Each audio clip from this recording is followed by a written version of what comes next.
Irmãos, antes de você ir para o vídeo, se inscreva no nosso canal e ative as notificações.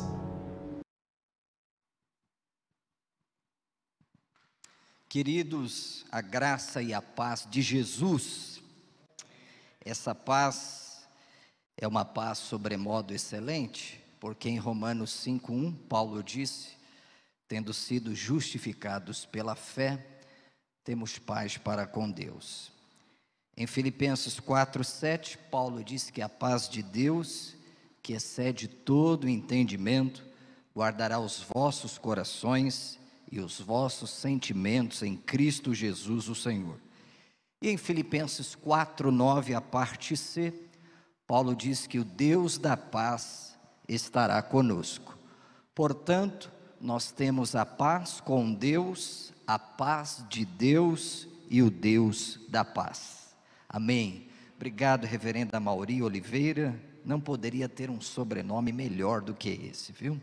Deus abençoe muito o senhor. Parabéns por essa linda igreja que Deus tem dado para o senhor pastorear. Deus abençoe a liderança da igreja, os demais pastores. Muito honrado de estar aqui, meus irmãos, podendo pregar a palavra de Deus. Um dia, Charles Spurgeon falou para os seus alunos: se a rainha da Inglaterra chamar vocês para serem ministros do reino da Inglaterra, vocês não rebaixem do seu posto, porque ser ministro do Evangelho é ser maior do que ser ministro da Inglaterra. Então, é uma honra muito grande falar a palavra de Deus. Quero também cumprimentar o reverendo Carlos, que não pôde estar aqui, um amigo precioso, está nos assistindo pela internet. Que Deus abençoe. Meus irmãos, vamos abrir a santa palavra de Deus no primeiro livro dos Reis, capítulo de número 16, dos versos 29 a seguir, e depois entraremos também no capítulo 17. Primeiro livro dos Reis, capítulo de número 16, a partir dos versículos 29 a seguir. Que Deus enche o nosso coração de esperança. O povo de Deus está voltando, não é, à casa do Senhor. É interessante perceber que os mercados estão lotados, as padarias estão lotadas, o metrô de São Paulo está lotado, e nós cremos muito em breve, não é, que o povo de Deus estará aqui forte, unido, esperançoso para buscar a Deus. Os tempos são difíceis, mas nós sabemos que Deus não perde o controle da história. Dr. Billy Graham diz que Deus enxerga numa noite escura, numa pedra escura, uma formiga andando nela. Deus governa soberanamente. Primeiro livro dos Reis, capítulo 16, dos versos 29 em diante, está ali no telão também. Nós vamos falar hoje sobre a crise política e climática que o profeta Elias viveu no seu tempo. Acabe, filho de Onri, começou a reinar sobre Israel no ano 38º de Asa, rei de Judá. Reinou Acabe, filho de Onri, sobre Israel em Samaria 22 anos. Fez Acabe, filho de Onri, o que era mal perante o Senhor, mais do que todos os que foram antes dele. Como se fora coisa de somenos andar, ele nos pecados de Jeroboão, filho de Nebate, tomou por mulher a Jezabel, filha de Etbaal, rei dos Sidônios, e foi, e serviu a Baal e adorou. Levantou um altar a Baal na casa de Baal, que edificara em Samaria. Também Acabe fez um poste ídolo, de maneira que cometeu mais abominações, para irritar ao Senhor, Deus de Israel, do que todos os reis de Israel que foram antes dele. Em seus dias, Hiel, o Betelita, edificou Jericó. Quando lançou os fundamentos, morreu-lhe Abirão, o seu primogênito. Quando lhe pôs as portas, morreu Segube, seu último, segundo a palavra do Senhor, que falara por intermédio de Josué, filho de Num. Capítulo 17. Então Elias, o tesbita dos moradores de Gileade, disse a Acabe: Tão certo como vive o Senhor, o Deus de Israel, perante cuja presença estou, nem orvalho, nem chuva haverá nestes anos, segundo a minha palavra. Veio a palavra do Senhor dizendo: retira-te daqui, vai para o lado do oriente, esconde-se junto à torrente de Querite, fronteira ao Jordão. Beberás da torrente. Ordenei aos corvos que ali mesmo te sustentem. Foi, pois, e fez, segundo a palavra do Senhor. Retirou, habitou junto à torrente do Querite, fronteira do Jordão. Os corvos lhe traziam pela manhã pão e carne, como também pão e carne ao anoitecer, e bebia da torrente. Mas passado os dias, a torrente secou, porque não chovia sobre a terra. Amém. Queridos, por aproximadamente 120 anos, os israelitas tinham vivido sobre o reinado de 3 reis: Saul, Davi e por último Salomão. Esses 3 líderes foram grandes e famosos líderes na história de Israel, em muitas situações, mas também ambos os 3, Saul, Davi e Salomão, fracassaram e deixaram uma mancha negativa na sua história. No final do reinado de Salomão, segundo historiadores e a Bíblia, eclodiu uma guerra civil que teve sérios problemas naquela época, sérias dificuldades. E conforme essa guerra crescia e ia se intensificando, houve então a divisão do reino do norte, 10 tribos no reino do norte, não é, em Israel, e 2 tribos no reino do sul. Houve uma divisão muito significativa. E do início dessa divisão até o cativeiro de Israel, o reino do norte durou aproximadamente 200 anos. Essa é uma informação interessante. O reino do norte durou aproximadamente 200 anos, tendo 19 reis, 19 líderes, e pasmem os senhores, nenhum desses líderes andou com Deus.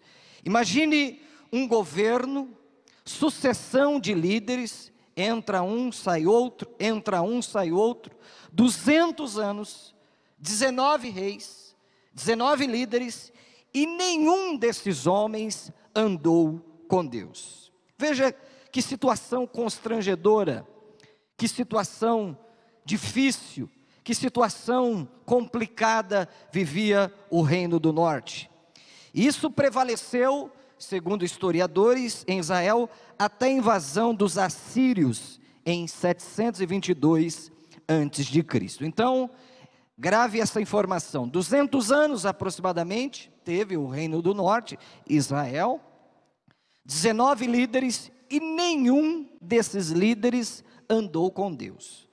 Todos os líderes do reino do norte foram homens ímpios, homens que não conheciam o Senhor, que não obedeciam ao Senhor, que não andavam nos mandamentos do Eterno. O reino do sul, por outro lado, teve a liderança de 17 líderes, 17 reis, e durou aproximadamente 300 anos. O reino do sul demorou para se findar, não é, na invasão de Nabucodonosor, no ano 586 a.C., aproximadamente 300 anos. 17 desses líderes, apenas 8 desses reis, reverendo Amauri, andou com Deus. Então, no reino do sul, nós temos um tempo, um intervalo aí de aproximadamente 300 anos, houve 17 reis, 17 líderes, 17 governadores, dos quais 8 apenas desses 17 andaram com Deus. 9 deles foram ímpios. E como eu disse, o reino do sul terminou com a destruição de Jerusalém no ano 586 a.C. e o subsequente cativeiro babilônico, que durou 70 anos. Então note o tamanho da crise política que está instalada à época do profeta Elias. No reino do norte, os 19 reis ímpios, crise, falta de Deus, falta de temor ao Eterno. Ninguém andou com Deus. No Reino do Sul, 8 homens piedosos, 9 ímpios. Então, é um momento crítico na vida da nação de Israel. É um momento em que Deus precisa intervir. Olha que interessante. Quando, após a sucessão de Davi e Salomão, olha que turma que entrou em Israel. Primeiro, Jeroboão. Jeroboão implantou a idolatria em Israel. Olha a sucessão. Depois de Davi e Salomão, entram esses reis aqui no Reino do Norte. Jeroboão primeiro implantou a idolatria lá. Depois veio Nadab. Nadab foi um malfeitor. Depois veio Baasa, assassino. Veja a sucessão de líderes. Veja quando não há líderes segundo o coração de Deus, o que causa tragédia, morte, corrupção, mentira, falcatrua, engano. Depois de Baasa, que foi assassino, entra Elá, um bêbado. Um bêbado vai governar Israel. Depois entra Zinri, que assassinou Elá.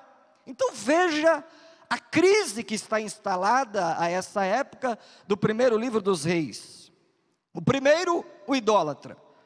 O segundo, o malfeitor. O terceiro, um assassino. Elá, um ébrio, um bêbado. Zinri, outro assassino. E depois, diz o texto, que Omri foi pior do que todos eles. Isso deveria espantar-nos, não é? Isso deveria gerar em nós um certo temor. Já não basta um assassino, já não basta um ébrio, já não basta um malfeitor, já não basta um idólatra, agora Omri faz pior do que todos eles, fez pior do que todos eles. E aí entra Acabe, filho de Omri,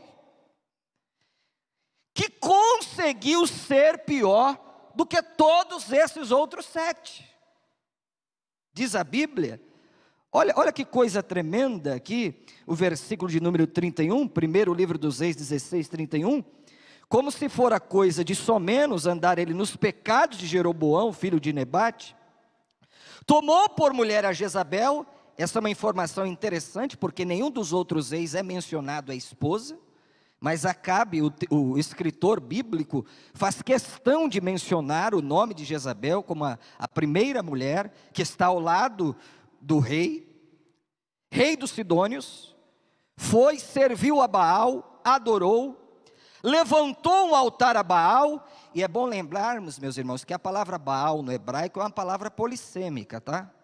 Baal é usado para um falso deus. Baal no hebraico é marido, não é? No livro de Isaías, quando diz o Eterno, eu sou o teu marido, é Baal. E Baal também é dono. Então, grave essa informação. A palavra Baal no hebraico é uma palavra polissêmica. É usada para falso deus, é usada para marido e é usada para dono.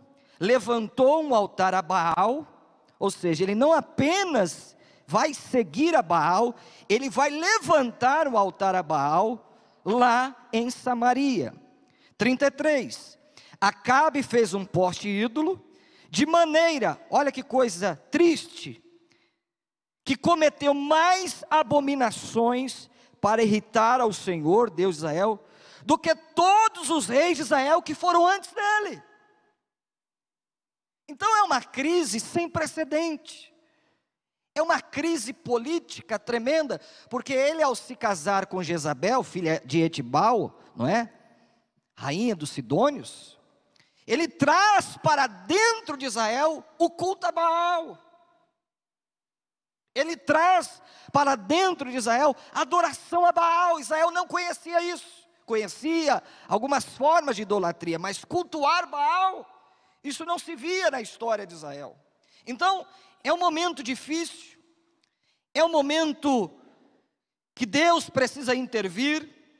Eu escrevi aqui, reverendo Amauri, note bem, é um homem mau que tem uma mulher má por detrás. Historiadores dizem que nós poderíamos chamar Acabe e Jezabel de Lampião e Maria Bonita do Antigo Testamento.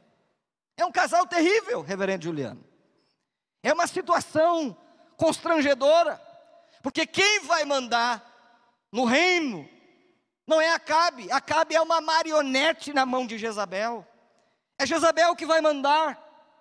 Então note bem, ele não apenas se casa com uma adoradora de Baal, mas ele mesmo queria ser um adorador de Baal, o Deus da chuva. Ele não apenas quer introduzir lá o culto a Baal, ele quer adorar Baal. Veja que situação tremenda. E olha o que acontece. Eu escrevi aqui: em seus dias, Hiel, o Betelita, primeiro livro dos Reis 16:34. Veja só, quando há mal no rei, há mal no reino. Grava essa frase: quando há mal no rei, há mal no reino. Olha o que aconteceu. Hiel, o Betelita, edificou Jericó, que Deus havia proibido. Deus havia proibido de edificar Jericó. Muito obrigado. Uma das cidades mais antigas do mundo, não é? E uma das cidades mais baixas da terra. Quem já foi a Jerusalém sabe disso. Conhecida como a cidade das palmeiras. Deus havia proibido de reconstruir. E olha o que a desobediência causa. Quando Hiel, o Betelita, tenta edificar Jericó, desobedecendo a palavra de Deus, desobedecendo a ordem divina, morreu Abirão, seu primogênito, e morreu Segube. Então, é um momento crítico. E nós estamos vivendo esses momentos em solo brasileiro, quando muitos, abre aspas, Baals, não é? Estão sendo cultuados. Droga, poder, dinheiro, fama, aborto. Estamos vivendo no Brasil a cultura do aborto. E eu me lembro de uma frase de Henry Miller: não conheço crime maior do que esse, matar aquele que luta para nascer.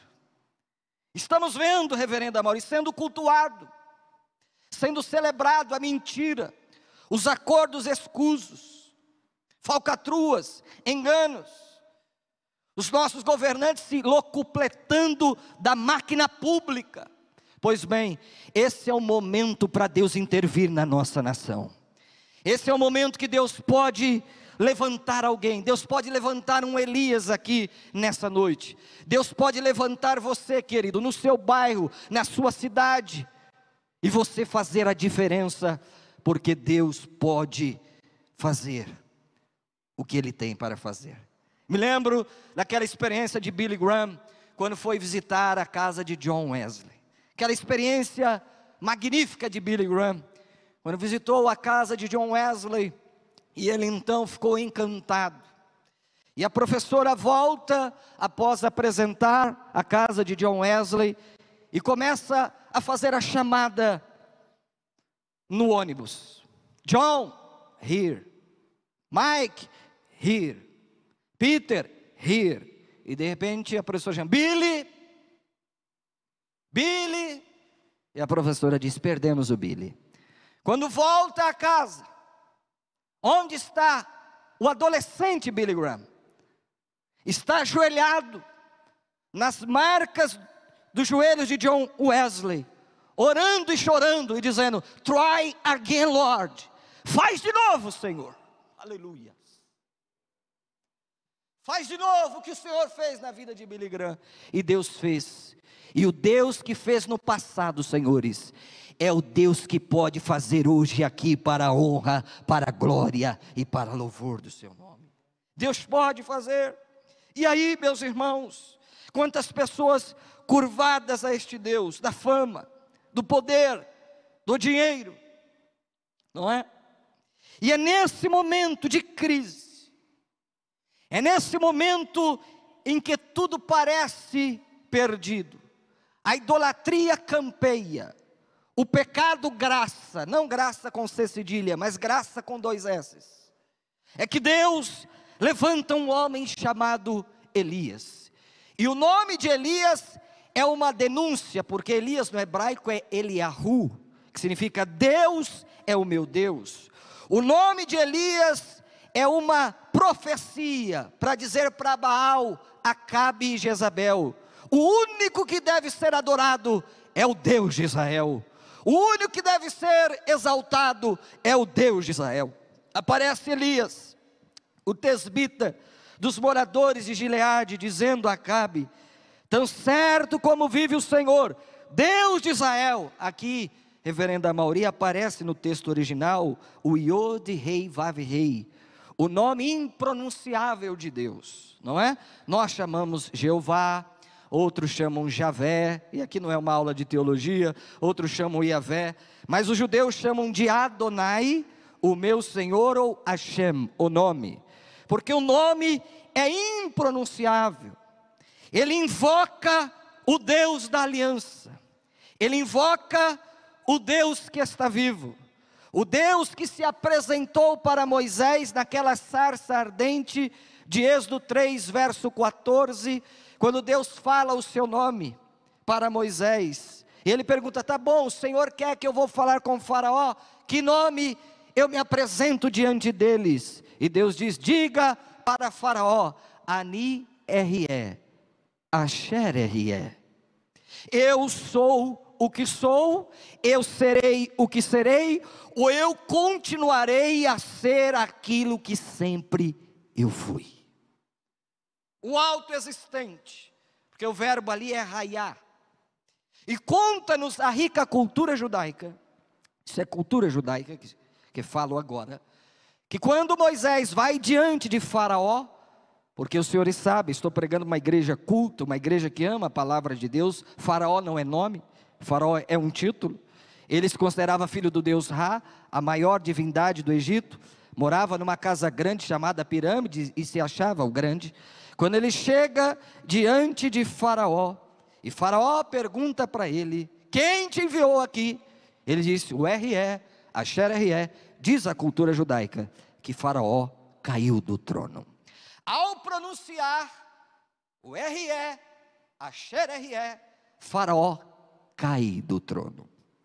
Ao se levantar, reverenda Amauri, chama os astrólogos, chama os magos do seu reino e diz: vá lá nos catálogos dos nossos deuses, da terra de Mitzraim, terra do Egito, e vê se há o nome desse Deus. Sim, o Egito é uma terra altamente politeísta, e os magos foram, e começaram a consultar. Hope, deus do Nilo. Sacarobe, deus dos insectos. Ect, deus Aham. Ísis, Osíris, Horus, Apis, o deus boi. Voltaram e disseram: excelência, Faraó, não encontramos o nome do R-E, Asher R-E.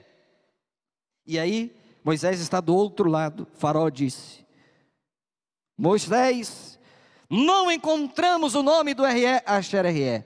A resposta de Moisés é simplesmente fantástica. Isso está na cultura judaica. Faraó, por que tu procuras entre os mortos aquele que está vivo pelos séculos dos séculos? Glória a Deus. Ele está vivo, ele reina. Elias está denunciando Acabe e o seu falso Deus que ele estava adorando. Nos seus atos, Acabe declarava: Deus está morto, não é? E me lembro agora de Gilbert Chesterton, que influenciou C.S. Lewis, com aquela frase que alguém escreveu: Deus está morto. Nietzsche escreveu: Deus está morto. Chesterton, num tom de ironia brilhante, porque ele fazia apologética assim, com ironia, disse assim: o cristianismo não tem nenhum problema com essa expressão Deus está morto. Da última vez que isso aconteceu, uma sepultura ficou para trás. O cristianismo não tem nenhum problema com essa expressão Deus está morto. Da última vez que isso aconteceu, uma sepultura foi deixada para trás. Queridos, Jesus está vivo pelos séculos dos séculos. Ele reina, Ele é poderoso, Ele te ama, Ele te salvou, Ele te justificou, Ele te deu um novo nome. Você é uma nova criatura, sal da terra, luz do mundo, herança do Senhor, herdeiro de Deus, co-herdeiro de Cristo. E em breve, todas as nossas lágrimas serão enxugadas, porque estaremos para sempre com o Senhor. E lá não haverá choro, lá não haverá morte, porque o Cordeiro de Deus limpará dos nossos olhos todas as lágrimas. Então, Elias chega, denuncia aquele sistema. Elias é boca de Deus. Ele se levanta diante de Acabe. Nós precisamos, reverendo Amaury, de homens assim, que tenham a coragem para denunciar: está errado. Nós precisamos parar de acordos, de conchavos, de esquemas. Nós precisamos de homens que saiam da presença de Deus com uma palavra: está errado. A mentira está errada. O aborto está errado. A falcatrua está errada. E sejam bocas de Deus para esta geração. E sejam homens que tenham a palavra de Deus na boca. Pastor Hernandes Dias Lopes, gosto muito quando ele fala: muito mais do que proferir a palavra de Deus, nós precisamos ser boca de Deus. Muito mais do que conhecer hebraico, grego, aramaico, exegese, hermenêutica, homilética, nós precisamos que a palavra de Deus da nossa boca seja uma realidade verdadeira. Louvado seja o nome do Senhor. Queridos, o que nós podemos aprender nesse tempo? É um tempo de crise. Não chove. Baal não consegue fazer chover. O Deus da chuva está mudo. O Deus da chuva está calado. Mas o Deus do céu controla a chuva e a estação seca. Ele manda no céu, Ele manda na terra. O doutor Oswald Sanders disse: Elias apareceu na hora H da história de Israel. Ele iluminou o negro céu da noite espiritual de Israel. Então, em tempos de crise, grave isso, Igreja Presbiteriana de Pinheiros, Deus pode levantar um homem. Deus pode levantar você. Pastor Marcelo, eu sim. Se você se colocar nas mãos de Deus, Deus pode fazer coisas extraordinárias na sua vida. Deus pode levantar você e você ganhar o seu bairro para Cristo. Deus pode usar você e você ganhar uma tribo, como fez Ronaldo Lidório no meio dos cocombas. Deus pode, basta você se colocar nas mãos dEle, basta você se entregar para Ele, basta você se curvar diante dEle e dizer: Senhor, usa a minha vida para a glória do seu nome. O que nós podemos aprender, reverendo Amaury, nesse tempo? Primeiro, quero deixar apenas 4 lições. Primeiro, em tempos de crise, seja ela climática, econômica ou agrícola, Deus busca pessoas especiais nesses tempos. Deus está à procura dessas pessoas. E quando eu digo pessoas especiais, eu não estou dizendo de intelectuais. Deus pode assim fazer. Eu não estou falando de pessoas cultas. Eu estou falando de pessoas que se coloquem na mão de Deus. Por quê? Porque Deus não encontrou esse homem no palácio. Elias não estava na corte. Esse homem não foi encontrado de cabeça baixa na escola dos profetas. Deus não encontrou ele na casa de pessoas comuns. De onde procurou, Deus encontrou esse homem em Tisbé. E o que é Tisbé? Não sabemos. Você pega um mapa da geografia de Israel, você não sabe o que é Tisbé. É um lugar desconhecido. É um lugar que não tem expressão. Elias não é filho de um diplomata. Elias não é filho de um político famoso. Ele está escondido em Tisbé. Aquela região ficava em Gileade, norte da Transjordânia. É um lugar solitário. É assim que Deus treina os seus homens, na solidão. Antes de Deus apresentar Elias diante do rei, ele foi treinado na solidão. Você está preparado para ser treinado por Deus? Você está preparado se Deus chamar você para você ser treinado? Porque nós queremos fama, nós queremos projeção, e Deus quer nos esconder até que fiquemos prontos, para que quando nós apareçamos, a glória dele seja uma marca na nossa vida. Reverendo Amaury, é um lugar solitário.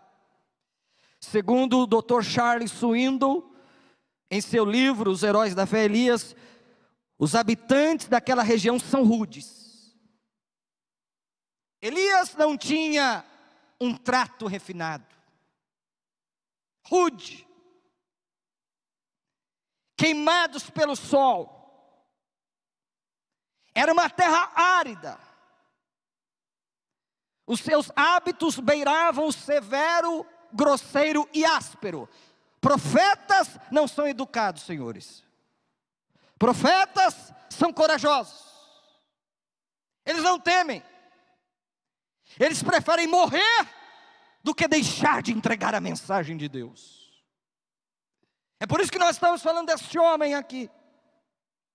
Alguém corajoso. E coragem é uma palavra muito bonita no latim, porque cor é coração e acium é ação. O que é coragem no latim? É a ação que vem do coração.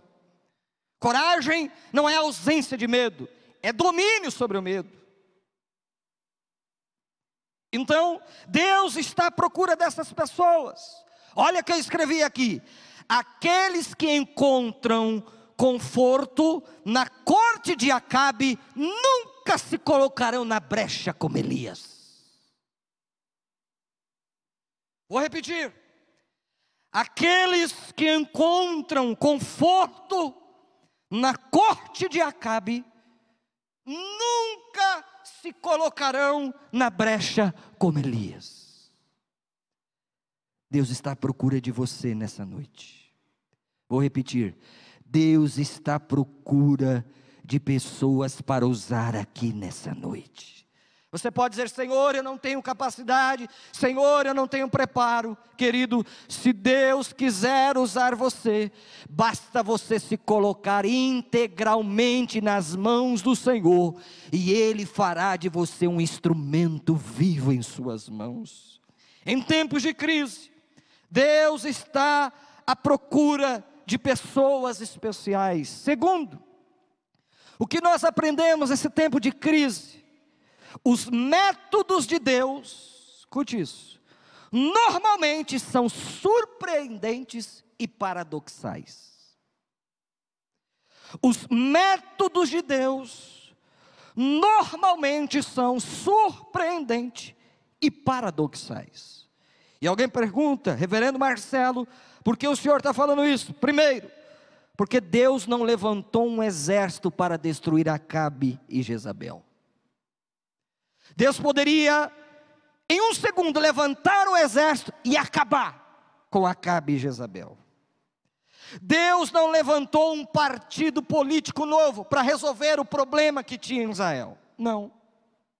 Deus não mandou um príncipe para impressionar as suas majestades. O que Deus fez? Deus fez o inimaginável. Ele escolheu Elias. Aleluia. Ele escolheu você, querido, que está aqui nessa noite. Não foste vós que me escolhestes, mas eu escolhi a vós. Você é um escolhido de Deus nessa geração. Não perca a oportunidade de ser usado por Deus nesse tempo. Quantos almejam ser usados por Deus aqui nesse tempo? Eu sei que não é costume, reverendo Amaury, mas com todo respeito, você almeja ser usado por Deus nesse tempo, de marcar essa geração nesse tempo. Não importa o seu sobrenome, não importa se você é rico, não importa se você é PhD em Harvard, em Cambridge, na Sorbonne, na Universidade Hebraica de Jerusalém, não importa. Se você se colocar nas mãos de Deus, Deus usará você para a glória do seu nome. Aleluias! Deus escolheu alguém que nós jamais imaginaríamos. Quem é Elias? Alguém, por favor, me fale o nome do pai de Elias. Me ajude. Alguém, por favor, me fale o nome da mãe de Elias. Não sabemos o nome dos seus pais. Não sabemos os seus antecedentes. Mas sabemos que esse homem foi escolhido por Deus. Esse homem Deus escolheu de uma forma extraordinária, não é?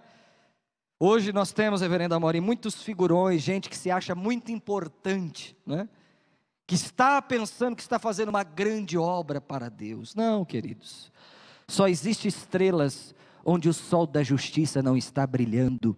Toda glória dada ao homem é glória vazia, a glória é de Deus, o poder é de Deus, esta igreja é de Deus, você é de Deus, a sua família é de Deus, os seus filhos são de Deus, não somos nada.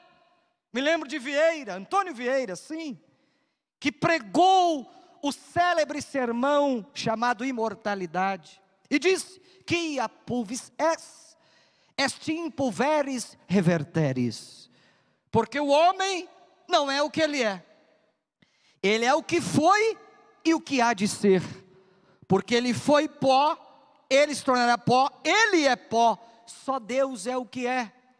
Nós somos pó, nós somos pequenos, nós somos limitados. Se o eterno travar o oxigênio do nosso cérebro, nós caímos duro. E prossegue Vieira: já que eu sou pó e me tornarei pó, qual é a diferença do pó que sou e do pó que me tornarei? Os vivos, pó levantado; os mortos, pó deitado. Os vivos, pó que fala, que caminha, que trabalha, que estuda, que canta, que encanta, que vê, que provê, que prevê, que antevê. E o pó, que não faz mais nada, está no chão. Mas diz Vieira, uma imagem que toda dona de casa e qualquer pessoa sabe muito bem: o pó está lá embaixo, reverendo Amauri, e o vento sopra e levanta o pó do lugar. Nós éramos pó deitado, aí um dia Deus soprou, aí o pó está levantado hoje aqui, para glorificar e honrar o nome do Senhor Jesus. Terceiro, e já caminhando para a conclusão dessa mensagem: primeiro, Deus busca homens especiais em tempos de crise. Segundo, os métodos de Deus são normalmente surpreendentes e paradoxais. Deus não levantou um exército, Deus não levantou um partido, Deus não levantou um príncipe, Deus levantou um homem de Tisbé, um homem que se vestia estranhamente, mas que a palavra de Deus na boca dele era verdade. Um dos textos mais lindos que eu gosto, reverendo Amauri, é quando Jesus se refere a João, dizendo que João não realizou nenhum milagre, mas tudo o que ele disse era verdade. Será que aquilo que tem saído da nossa boca é verdade? Será que o nosso louvor tem sido verdadeiro? Será que a nossa adoração tem sido verdadeira? Em terceiro lugar, Deus está à procura de homens e mulheres que se coloquem na brecha diante de Deus. Ezequiel 22:30: procurei entre eles um homem para que se colocasse na brecha, e ninguém encontrei. Será que os nossos corações estão completamente entregues a Deus? Será que o nosso compromisso é total? Será que Deus pode te usar contra um Acabe qualquer nesta geração? Tiago diz que Elias orou intensamente. Nós só seremos usados por Deus, Igreja Presbiteriana do Brasil da Penha, se vivermos uma vida de oração. Você nunca será usado por Deus, com todo respeito, data máxima vênia, se você não viver uma vida de oração. Elias, antes de se apresentar diante de Acabe, ele estava orando a Deus, ele estava buscando a Deus. Disse o doutor Jim Elliot: Deus está no trono, nós estamos a seus pés, e entre nós e Deus existe apenas a distância de um joelho. De um joelho. Dwight Lima Moody disse que a oração fará o homem parar de pecar, e o pecado fará o homem parar de orar. John Bunyan diz que a oração é um escudo para a alma, um sacrifício vivo a Deus e um açoite para Satanás. Porque Deus usou Elias?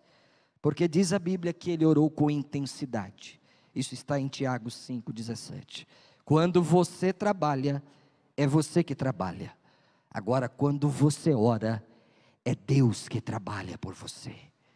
É Deus que age ao seu favor. Será que nós estamos confortados com o cristianismo que nós estamos vivendo? Deus está buscando homens e mulheres cujos corações estejam completamente entregues a Ele, e que não se misturem com o cenário à sua volta. Que Deus nos ajude nessa noite, em tempos de crise climática, em tempos de crise política. Deus está à procura de verdadeiros Elias. Como disse o Dr. Leonard Ravenhill em seu livro Porque Tarda o Pleno Avivamento, a pergunta que nós temos que fazer não é: onde está o Senhor Deus de Elias? A pergunta que nós temos que fazer é: onde estão os Elias de Deus? Que Deus ache você nessa noite, que Deus encontre em você um coração sincero, amável e dedicado, porque crises são momentos especiais em que Deus quer derramar a sua glória. Há uma promessa: se o meu povo que se chama pelo meu nome se humilhar e orar e se converter dos seus maus caminhos, segundo Crônicas 7,14, eu, Senhor, ouvirei dos céus as suas orações, perdoarei os seus pecados e sararei a sua terra. Deus quer curar o Brasil, e para curar o Brasil, a cura tem que começar em nós, na igreja, porque a igreja é a porta-voz da esperança. É aquele texto lindo de Oséias: ali nas vinhas de Acor eu abrirei a porta da esperança. Aleluia, a porta da esperança é Jesus, é o Evangelho, é a igreja que tem a mensagem nesse último momento. Vamos orar ao Senhor. Curve a sua fronte. Pai, nós te louvamos pela exposição da tua palavra, porque ela é luz e traz entendimento aos simples. Abençoe o reverendo Amauri, abençoe o reverendo Juliano, o reverendo que está ao seu lado, reverendo Carlos, abençoe a igreja presbiteriana do Brasil, o culto Conexão com Deus. Que esta palavra venha gerar frutos extraordinários, que nós saímos daqui transformados pelo poder da tua palavra, Senhor. Que haja um avivamento nesse lugar, um avivamento na Penha. A Penha, essas ruas, o comércio, saiba que essa igreja tem a mensagem da esperança. Que esse povo conhece o Deus que é forte, que é poderoso e que age na história. Tu és o mesmo ontem, Tu és o mesmo hoje, Tu és o mesmo para sempre. E a nossa oração, Senhor, é a oração de Billy Graham, aquele adolescente quando visitou a casa de John Wesley e orava nas marcas dos joelhos: try again, Lord. Faz de novo, Senhor. Faz de novo, Senhor. Aviva o nosso coração, quebranta-nos na tua presença. Levanta um povo forte, levanta um povo corajoso, levanta um povo cheio do teu Espírito, Senhor. Sopra o teu Espírito nessa noite e que haja transformação de vidas para a glória do teu nome. Todos digam amém.